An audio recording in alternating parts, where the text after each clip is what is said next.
The integral educator में आपका स्वागत है। चलिए, आज एक बहुत ज़रूरी सवाल पर गौर करते हैं। हमारा जो ट्रेडिशनल स्कूलिंग सिस्टम है, वो आज के ज़माने के लिए कितना रेलेवेंट है। ये तस्वीर मुझे यकीन है हम सबको अपने बचपन की याद दिलाती है ना? डेस्क की कतारें, एक ही टेक्स्ट बुक और वो घड़ी की टिक टिक के साथ दिए जाने वाले एग्जाम्स, ये सब हमारी यादों का हिस्सा है। पर यहाँ सोचने वाली बात यह है कि ये जो पूरा मॉडल है, ये एक ऐसे दौर के लिए बनाया गया था जो अब पूरी तरह से बदल चुका है, एक इंडस्ट्रियल युग की ज़रूरतों के लिए। और यही वो सबसे बड़ा सवाल है जो आज हम सबको खुद से पूछना चाहिए। क्या ये सिस्टम हमारे बच्चों के भविष्य के लिए सही है? तो चलिए शुरू करते हैं इस सिस्टम की पहली और शायद सबसे फंडामेंटल लिमिटेशन से। हमारा ट्रेडिशनल सिस्टम वो बच्चों को एक खाली बर्तन की तरह देखता है। सोचिए, जिसे बस इंफॉर्मेशन से भरते जाना है। लेकिन असलियत क्या है? सच तो यह है कि हर बच्चा एक चेतना है, एक कॉन्शियसनेस है, जिसे सिर्फ जगाने की, उसे अवेकन करने की जरूरत है। और जब सारा फोकस सिर्फ भरने पर होता है, तो क्या होता है?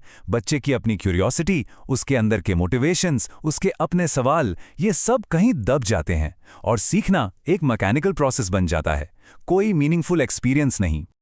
और यहीं से इस पुराने मॉडल की एक और बहुत बड़ी प्रॉब्लम सामने आती है। मतलब सारा जोर इस बात पर है कि एग्जाम्स के लिए कैसे रट्टा मारना है, लेकिन जिंदगी के लिए जो रियल अंडरस्टैंडिंग चाहिए, उसकी तो कोई बात ही नहीं होती। हम बच्चों को असल में एग्जाम्स के लिए तैयार कर रहे हैं, लाइफ के लिए नहीं। जरा सोचिए, reasoning, reflection, imagination, problem solving, ये वही एसेंशियल स्किल्स हैं जिनकी आज की दुनिया में सबसे ज्यादा डिमांड है। और हमारा एजुकेशन सिस्टम आयरॉनिकली इन्हीं को दबा देता है। ये सिस्टम नॉलेज को अलग अलग आइसोलेटेड सब्जेक्ट्स में तोड़ देता है, जैसे साइंस अलग और उससे जुड़ा आश्चर्य या वंडर अलग, मैथ्स अलग और उसके पीछे का इंट्यूशन बिल्कुल अलग। इससे होता यह है कि लर्निंग एक टूटा फूटा, डिस्कनेक्टेड सा एक्सपीरियंस बनकर रह जाती है। अब बात करते हैं इस सिस्टम की इमोशनल कॉस्ट की, जो शायद सबसे ज्यादा है। मार्क्स, रैंक्स, एक दूसरे से कंपैरिजन और फिर पनिशमेंट। पीढ़ियों से इन्हीं चीजों ने स्टूडेंट्स की इमोशनल दुनिया को आकार दिया है। और इसका असर बहुत गहरा होता है। एक बच्चा जो दबाव में सीखता है, वो एक ऐसा अडल्ट बनता है जो एंजाइटी में परफॉर्म करता है।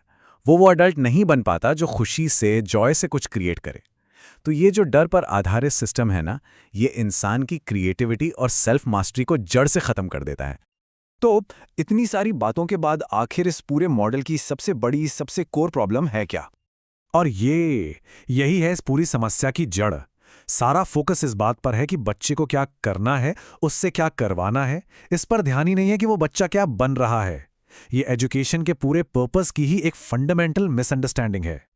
और जब सारा फोकस सिर्फ डूइंग पर, सिर्फ परफॉर्मेंस पर आ जाता है, तो बीइंग का मतलब ग्रोथ का जो सफर है, वो तो कहीं खो ही जाता है। तो अब सवाल उठता है कि ठीक है, सिस्टम में कमियां हैं, पर आज ही इसे बदलना इतना अर्जेंट, इतना जरूरी क्यों हो गया है? जवाब बिल्कुल साफ है, क्योंकि आज की दुनिया और वो दुनिया जिसके लिए ये सिस्टम डिजाइन हुआ था, उनमें जमीन आसमान का फर्क है। ये दो बिल्कुल अलग दुनियाएं हैं। आज की दुनिया क्या मांगती है? Adaptability, creativity, resilience, ethical responsibility, empathy. आज के जो चैलेंजेस हैं, चाहे वो डिजिटल डिस्ट्रैक्शंस हों या इमोशनल प्रेशर, इन सब से निपटने के लिए एक बहुत मजबूत इनर फाउंडेशन चाहिए। और सच तो ये है कि हमारा ट्रेडिशनल स्कूलिंग सिस्टम इस नई दुनिया के लिए कभी डिजाइन ही नहीं किया गया था। तो यहाँ पॉइंट पुराने मॉडल को ब्लेम करने का नहीं है, बस ये समझने का है कि अब ये आउटडेटेड हो चुका है। और इसीलिए एजुकेशन के एक नए मॉडल की तरफ जाना अब ये कोई चॉइस या लग्जरी नहीं है, ये एक जरूरत है। हमारे बच्चों के भविष्य के लिए एक एब्सोल्यूट नेसेसिटी बन चुकी है। तो सबसे बड़ा सवाल ये है कि हम एक ऐसी एजुकेशन कैसे बनाएं जो इंटीग्रल हो, जो डीप हो और जो सच में ट्रांसफॉर्मेटिव हो। इसी सवाल को हम अपने अगले विश्लेषण में एक्सप्लोर करेंगे। हमारे साथ जुड़ने के लिए बहुत बहुत शुक्रिया।